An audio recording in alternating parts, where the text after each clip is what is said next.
Did you know that about 80% of anybody that has gone through high school has suffered from one negative peer pressure or the other? The most amazing thing is that this number even goes up as one progresses in life. The age of 20 to 35 are the most common age where we see people go through a lot of negative peer pressure in their lifetime. Do you want to find out more about peer pressure? Stay to the end of this video.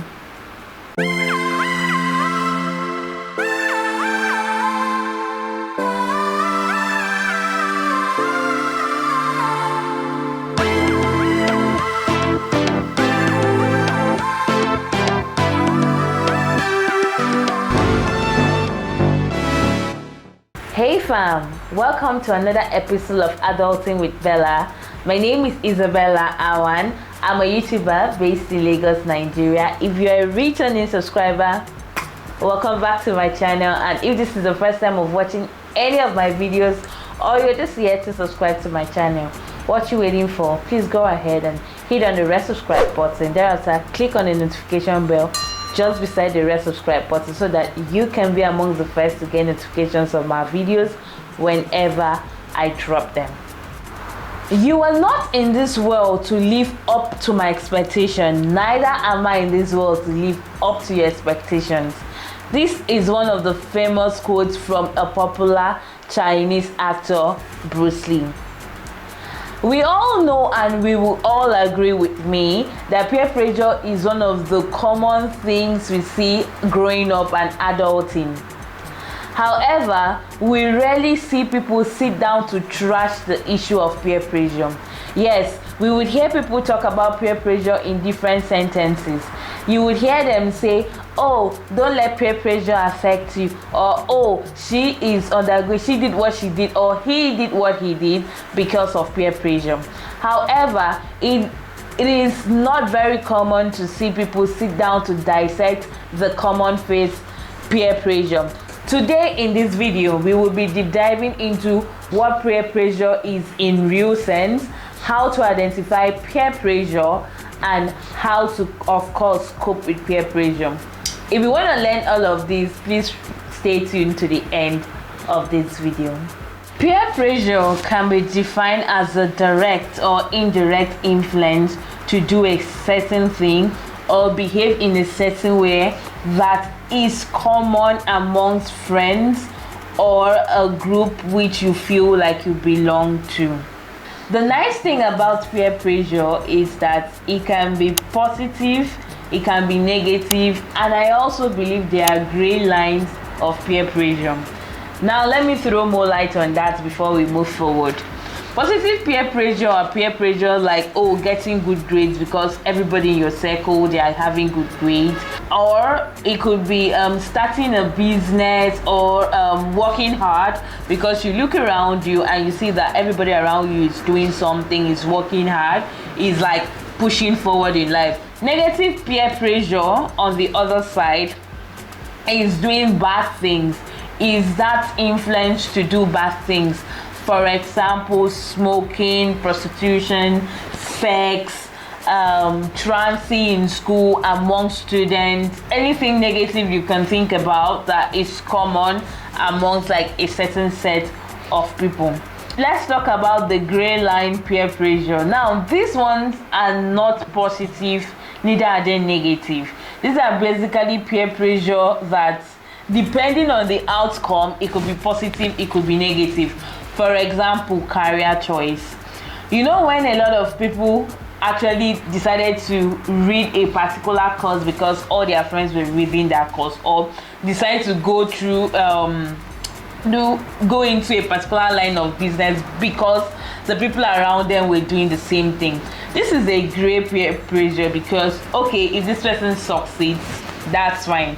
But if this thing was not meant for this person and this person ends up not succeeding, that's when we actually see it as a negative peer pressure. Without wasting much time, let us move to the second segment of this video. How to identify peer pressure. How to know that you're undergoing peer pressure. How to know that you're under the influence of your peers. I have a note here, or probably I have my laptop here, so I might be looking down a lot. So one of the first things you would use to identify that you're undergoing peer pressure is changing behavior to something you do not understand. When you start finding yourself doing things that you naturally would not do, especially when those things are negative.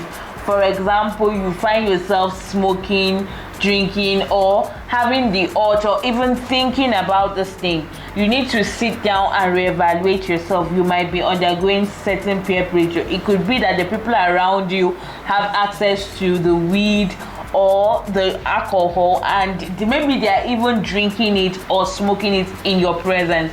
So before you know it, you find yourself contemplating, okay, I want to test this thing, or I also want to know what it feels like to smoke. So when you find yourself thinking about behavioral change, or even changing your lifestyle, staying out late, if that is something you naturally don't do, you really need to understand what is fueling that. And talking about what is fueling that, let me just pause here to talk about bad fuel. Now, I actually learned about this term recently in a podcast. So a lot of people do certain things, and those things could be good, could be bad, could be in the gray line. But the reason behind why they are doing it is what we call bad fuel. So basically, what is fueling your actions? What are the motive behind your action? What is the why behind what you do? Is it because someone else is doing it, or is it because you really want to do it? You have sat down and evaluated your life and you feel like this is the best course of action. The second thing you see people experience when they are undergoing peer pressure, or you might experience when you're undergoing peer pressure, is that inner fear of rejection. The inner fear of not being accepted in a particular group because you're not a certain way. Now, let me talk about one funny peer pressure that I think it's a gray line peer pressure. Some people might say it's negative, some people might say it's positive. Is your accent. You know, the way you have, the way you talk, people understand you when you talk. But because you're in a certain circle of people, you're already talking with your nose. This is very common with people who change environment. There's a way you talk, and there's nothing wrong with your accent, there's nothing wrong with the way you talk. But because you want to be accepted in a particular group, you have to force that British accent out of your Igbo accent or Yoruba accent or Calabar accent. So you have to match your normal native accent with a fake American accent or a fake British accent. And the only reason you're doing this is because you want to be accepted in a particular group. You do not want a particular set of people to throw you out or to see you in a particular way. You might be undergoing peer pressure, brothers and sisters. So always check your inner fears, always check that phobia, always check that fear of missing out, always check, oh, am I scared? Am I doing this thing so that I can be accepted? Or am I doing it because I think it's something I want to do, it is something I want for my life, or I'm doing it so that I can get accepted in a particular group? Another way of identifying that you're undergoing peer pressure is when you start having guilt. Now, when you start doing certain things, and after you do those things, or before you do those things, or even while you're doing those things, you're having that guilt within you. Like inside your head, you know that this is not you. This is not what you're supposed to be doing. You're just doing it because everybody seems to be doing it, or because everybody says that's what you should be doing, or because you just look around you, that's like the best alternative. But deep within you, you have this strong guilt that is about to choke you, that is about to kill you. Check yourself. It might be peer pressure. It could be other reasons. It could be depression. It could be any other thing. But most times, it is peer pressure. Check well. When you find yourself doing things and you feel guilty about them, it might be peer pressure. Another thing that is very similar to the guilt is when you feel like you're doing like a out of body, you're having an out of body experience in a negative way. Now what I mean is you're doing something but your mind is not there. You're just doing it like, whoa, let me just do it because everybody's doing it. So you're not really into what you're doing, you're just doing it because other people are doing it. So you're doing it out of body. Your spirit, your soul is not in that thing you're doing. This thing can be very common with people in terms of career choices. For example, you know that this medicine pair that you're reading, you're really not enjoying it. This is really not what you want to do. But because all your neighbors' children, all your daddy's friends, their children, all your mommy's friends' children, they are all reading medicine and surgery. So you're like, okay, why won't I read medicine and surgery? That's what everybody around me is doing. That's what my mates are doing. Be very careful, because when you end up studying this thing you do not want to study, you'll find yourself just doing it to just get by, just to keep going, not because you really enjoy what you're doing or not because you really want to do it. Be careful. At that point you might be undergoing peer pressure. Now, just before I move to the final section of this video, I'm going to list about 3 things that could be consequences, negative consequences of peer pressure, because there could be positive consequences too. Like, peer pressure puts you in unnecessary depression and anxiety because you constantly compare yourself with others. You feel like you're not good enough, you feel like you could be better, you feel like your life is not going well. You're always seeing yourself in a negative thought because you look around you, it's like every other person around you is doing better. It's like everything is going well for others except you. Peer pressure can put you in depression. Peer pressure can cause your health, because you see people going through peer pressure and they start drinking, smoking, having unprotected, careless sex everywhere, not doing things to take care of their health, or doing very risky things. Another thing that peer pressure can do to you is that peer pressure would constantly make you compare yourself with others, and you end up not having standard for yourself. There's a popular saying that goes, comparison is a thief of joy. You keep on comparing yourself with others, and at the end of the day you do not have standard for yourself. Anywhere the wind blows you, that's where you're going. Like, you're not known for everything, you're just shaky, whatever. Like, you can easily be manipulated, and when you are that kind of person, people would not tend to trust you. People would tend, once people know that you can easily be manipulated, they would want to manipulate you. That's how life is. I would say it is almost impossible to say that you would never go through peer pressure in your life. However, there are ways you can handle this peer pressure. There are ways you can manage it so that it doesn't escalate out of hand. That takes us to the final section of this video: how to manage peer pressure, or how to handle peer pressure so that it does not get out of hand. The first thing to do every time you want to do something positive for yourself, I always tell people, is self-awareness. Know who you are, understand yourself, like build yourself to the point that you know what you're capable of, you know what fits you most, you understand your strengths, you understand your weaknesses, you understand why you act the way you do, you understand the things that easily trigger you. Understand yourself. Self-awareness cannot be underestimated. Trust me, when you do not understand yourself, when you're not self-aware of who you are and the things that affect you and the things that triggers you, trust me, other people will actually notice these things and use it against you. Find opportunity to live on your own and make decisions for yourself if you can, because you understand. That's when you will understand who you are truly, because sometimes you tend to do things. I've said this thing before in my channel. Some people tend to be very clean, tend to wake up very early, tend to like do certain things because they are living with their parents, because they know that if they don't do those things, their parents will come for them. Do you understand? Some people are like, oh, I don't go out. That's because they are staying with their parents. The moment they have the opportunity to live on their own, you would see them going out and coming back by 11 p.m. and 1 a.m.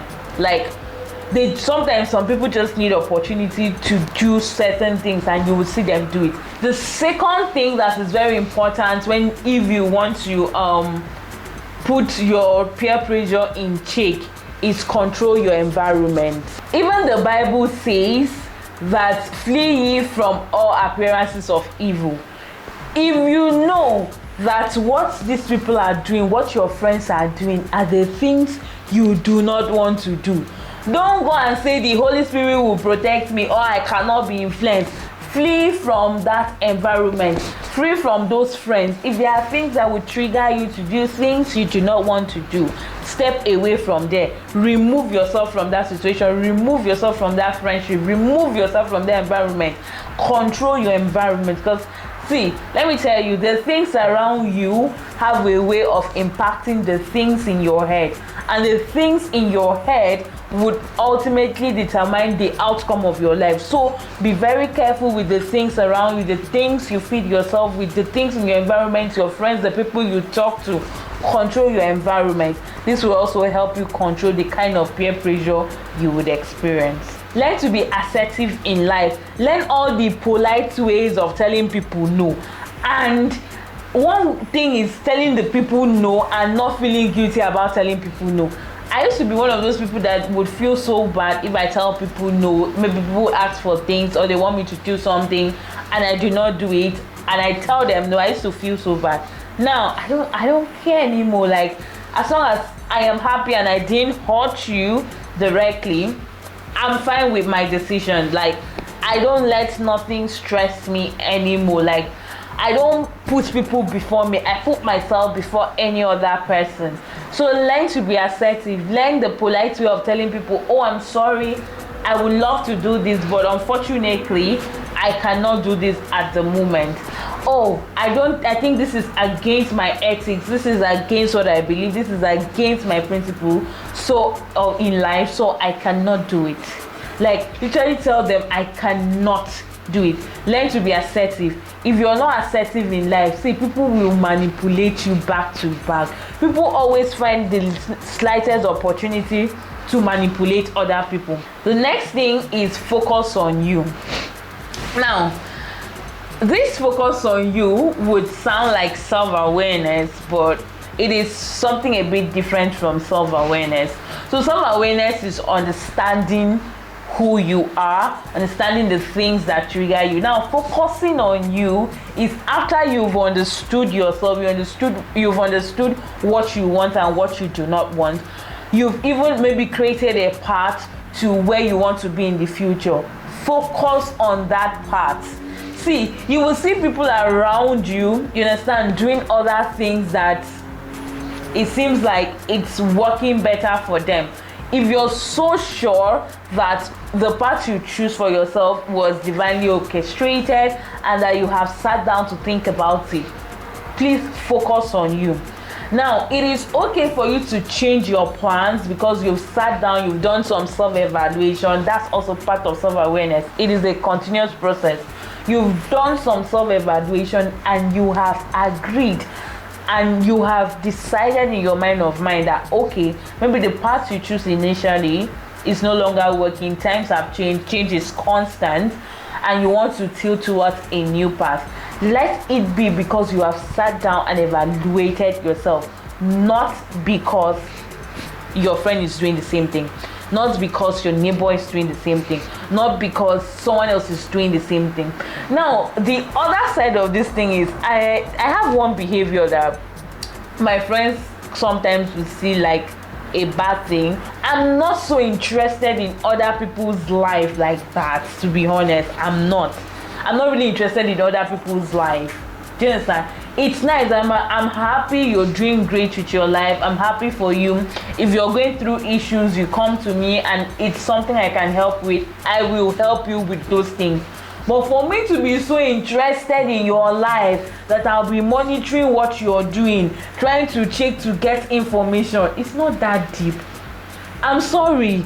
Even all this they used to say, oh, stalking exes, I don't have that kind of time. Like, I'm not that interested in other people's life. I legit know people that are always constantly interested in other people's life because they want to use that to compare with their own lives to know if they are doing well or not. I understand the sky is big enough for everybody and that you can let other people do what you're doing and all of that. But why is someone else's life your definition of the sky? Do you understand? Like, why are you using someone else's life to set a standard and a benchmark for yourself? Why? The best thing you could ever do to yourself is being the best version of yourself, not being in competition with somebody else, not trying to live your life to meet up somebody else's life, not trying to always put yourself and someone else's life side by side to do comparison to understand if you're doing well or who is being better. Like, it is not necessary. I am not that interested in people's life, and I don't think you should either be interested in people's life to the point that you're using it as comparison. You just want to know. You're always in the need to know about someone else's life. Focus on your life. Focus on yourself. Even if you get to know about what someone else is doing, their achievements, the good, the bad, the ugly, you should either use it as a lesson so that you do not fall into the same mistake, or use it as, okay, like an awareness that this thing, there's a possibility for this thing. But not to use it as, oh, this is my new goal because Auntie A or Miss A or Mr. A is doing a particular thing. That is my new goal for 2024. No, you don't do that. That's actually going to bring you backward instead of moving you forward. And you will end up putting yourself in so much peer pressure because while you are trying to meet up this person's life today, the person is already thinking of doing something else, you understand, moving forward in life. So by the time you have succeeded in living the person's life today, in 3 weeks time, you realize that this person have moved away from that life you have been aspiring to live. So at the end of the day, you're never satisfied, you're never happy, you're all constantly being pressured to, you understand, keep up with the Joneses of that person's life, which does not make sense. Okay, now finally is seek help. You can seek help in different ways, but one of the most common ways of seeking help is talking to somebody. I don't know, there could be other ways. Yeah, definitely praying, but that's also talking to somebody. If you ask me, you're talking to your God. Seek help in every means possible.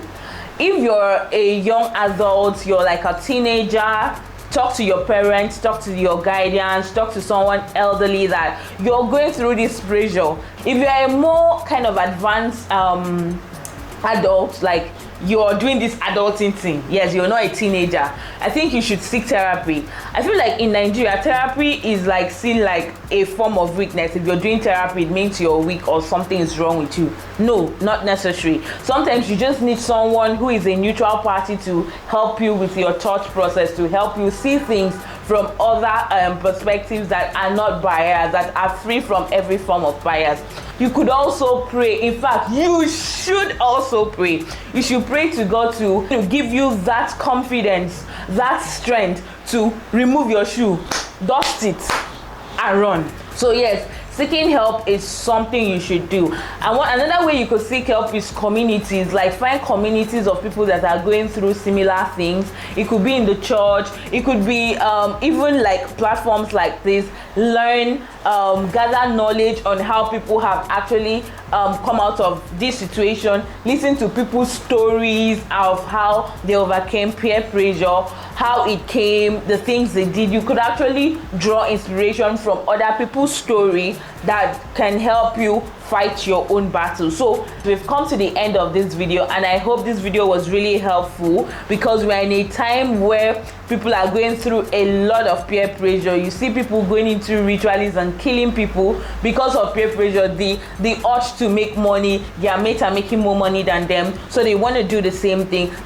You see girls lose their lives because they are trying to live the flashy life like their mates. Like, everybody's grace is not, I'm not even going to call it grace, but everybody's star, everybody's good luck is not the same. Your timing is different, your star is different, your path is different, your purpose in life is different. You didn't come to this life with somebody, like you were not tied with somebody. Even if you're a twin, you understand, you have your different life to live. So I believe that you shouldn't let anything pressure you. Should just seek divine guidance, sit down, evaluate yourself, and do what you have to do for yourself. Do not let yourself be pressured into anything. If you have to say no to people and feel bad about it, say it. It's better than doing something and then you have to live with that stigma of being known for something negative. So a bad conscience is better than a bad reputation. Till I see you next time on another episode of Adulting with Bella. Bye for now.